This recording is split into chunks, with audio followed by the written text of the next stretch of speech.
বেগুন পোড়া আসলে খুবই সিম্পল কিন্তু ভীষণ ফ্লেভারফুল একটা বাঙালি পদ। শীতকালে বেগুন পোড়া হয় না এমন কোনো বাড়ি নেই। আর আজ আমি ঠিক ঘরোয়াভাবেই বেগুন পোড়া রেসিপিটা তোমাদের সাথে শেয়ার করব। তাহলে চলো দেখে নেওয়া যাক আজকের রেসিপি। এখানে আমি বেগুন পোড়ার জন্য বড় মাপের একটা বেগুন নিয়ে নিয়েছি। বেগুনটাকে ধুয়ে মুছে নিয়েছিলাম। এখন কাঁচা সর্ষের তেল হাতে মেখে নিয়ে ভালো করে বেগুনের গায়ে মাখিয়ে নিলাম। এরপর একটা ছুরি দিয়ে ঠিক এইভাবে বেগুনের গায়ে চারিদিকে 3 থেকে 4 জায়গায় লম্বালম্বিভাবে একটু চিড়ে দেব।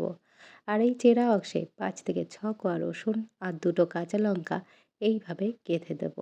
এরই মাঝে বলি বন্ধুরা, আমার গলার আওয়াজে তোমরা বুঝতেই পারছো আমার ঠান্ডা লেগেছে, তাই গলাটা আজ এমন শোনাচ্ছে। বাকি রেসিপিটা এখন বলি। এরই সাথে স্বাদ বাড়ানোর জন্য 2টো পাকা টমেটো ব্যবহার করব। টমেটো দুটোতেই একইভাবে সর্ষের তেল মাখিয়ে নেব আর ছুরি দিয়ে একটু চিড়ে দেব। এতে টমেটো পোড়ানোর পর খোসা ছাড়াতে সুবিধা হবে।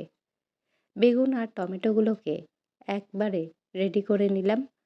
এরপর গ্যাস ওভেন অন করে দিয়ে গ্যাসের ওপরে এরকম একটা রুটি সেঁকার নেট দিয়ে লো টু মিডিয়াম ফ্লেমে চারিদিকে ঘুরিয়ে ঘুরিয়ে বেগুনটাকে পোড়াবো, যতক্ষণ না খোসা পুড়ে কালচে হয়ে যায় আর ভেতরটা নরম হয়ে যায়। দেখো, বেগুনটা সব দিকটাই সমানভাবে পুড়ে গেছে। বেগুনটাকে নামিয়ে রেখে ঠান্ডা করে নেব আর এরই সাথে টমেটোগুলোকেও একইভাবে পুড়িয়ে নেব। টমেটোগুলোকে নামিয়ে রেখে একটা শুকনো লঙ্কা তেল ব্রাশ করে পুড়িয়ে নিলাম। এরপর বেগুনটাকে ঠান্ডা হয়ে গেছে দেখে নেব। দেখো, বেগুনটা থেকে যে ভেতরে কাঁচা লঙ্কা আর রসুনের কোয়াগুলো দিয়েছিলাম সেগুলো বার করে নিলাম আর এরই সাথে বেগুন থেকে ভালো করে খোসা ছাড়িয়ে নেব। এখানে আরও একটা কথা বলি, গ্যাস ওভেনের থেকে কয়লার উনুনের বেগুন পোড়ার স্মোকি ফ্লেভারটা কিন্তু দুর্দান্ত লাগে।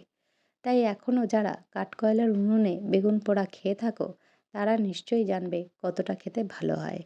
বেগুনটাকে পরিষ্কার করে ছুরি দিয়ে একটু ম্যাশ করে নিলাম আর এরই সাথে একটা বাটিতে এটাকে রেখে দিয়ে আর টমেটো দুটোকে খোসা ছাড়িয়ে নিয়ে একইভাবে একটু টুকরো করে কেটে নেব মাখার সুবিধার জন্য।